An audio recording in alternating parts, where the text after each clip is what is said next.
Chapter 12. The Tree. "Thank you," said Dave, turning to his remaining allies.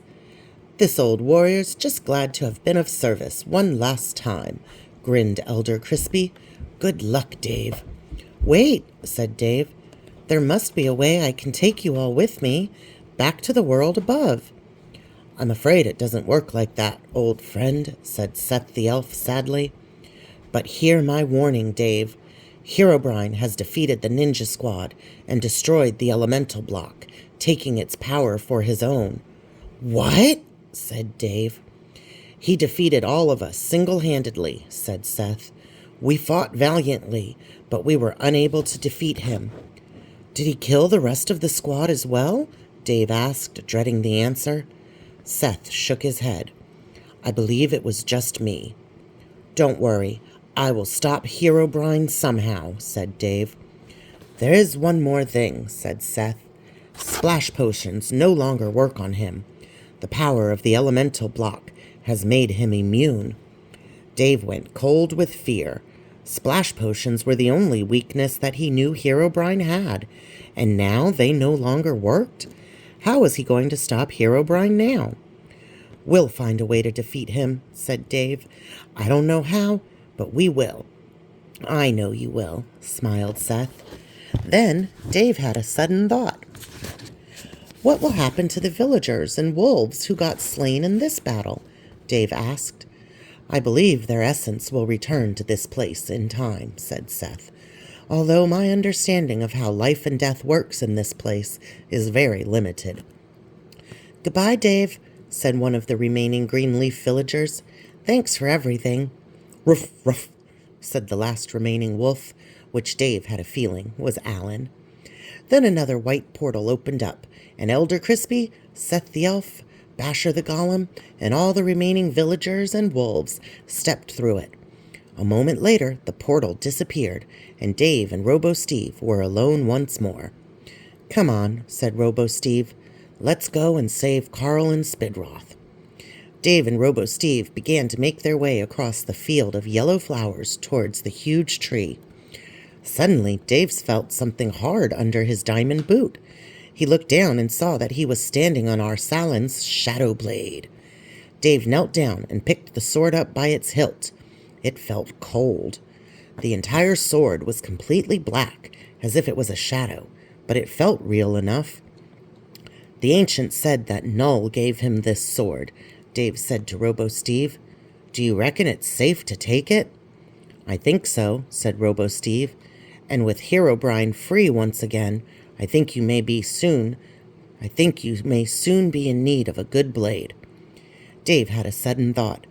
"Do you think that this sword might work on Herobrine?" he asked Robo-Steve. "Normal swords can't hurt him, but this is some kind of magic sword." "It might work," shrugged Robo-Steve. "I don't know. Let's hope you never have to find out." They were under the shadow of the colossal tree now. It was so big that the village that Dave had grown up in could have fitted inside the trunk several times over. The tree's trunk and branches were all coated in yellow flowers, but there were just two tiny specks of color up in one of the highest branches that Dave could just about make out, a red one and one green. "I think I see Carl and Spidroth up there," said Dave. Robo-Steve looked up, squinting with his robot eyes. "Yes, it is them," he said. "How are we going to get up there?" Dave asked. "I suppose we have no choice but to climb," said Robo-Steve. But then Dave had an idea. He reached into his bag and pulled out 2 stacks of cobblestone blocks. "We don't need to climb," he grinned. "We can build towers."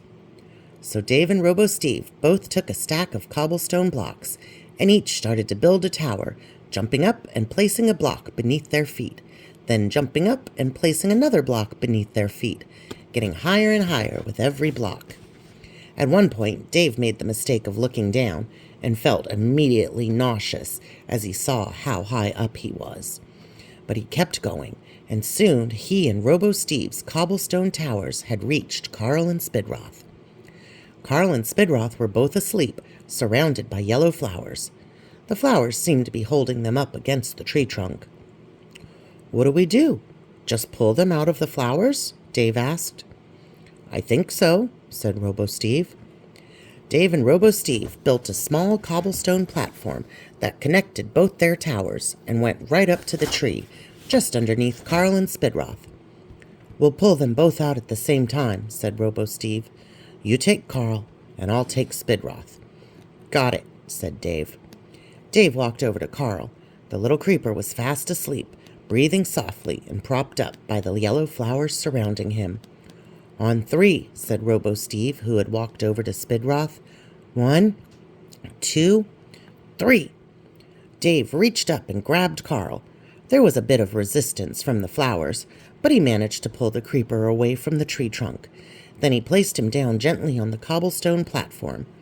Robo-Steve had done the same with Spidroth, and she was lying fast asleep on the platform as well.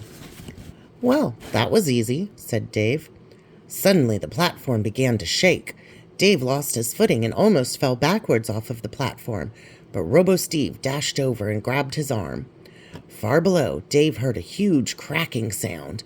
Dave and Robo-Steve both looked over the side of the platform. On the cave floor, a gigantic crack had opened up in the middle of the yellow flowers, and hundreds of spiders with villager heads were crawling out of it. "Viters!" said Dave. The Viters ran towards the 2 cobblestone towers and began crawling up them. My assessment of this situation is that it is very bad, said Robo-Steve. Very bad indeed.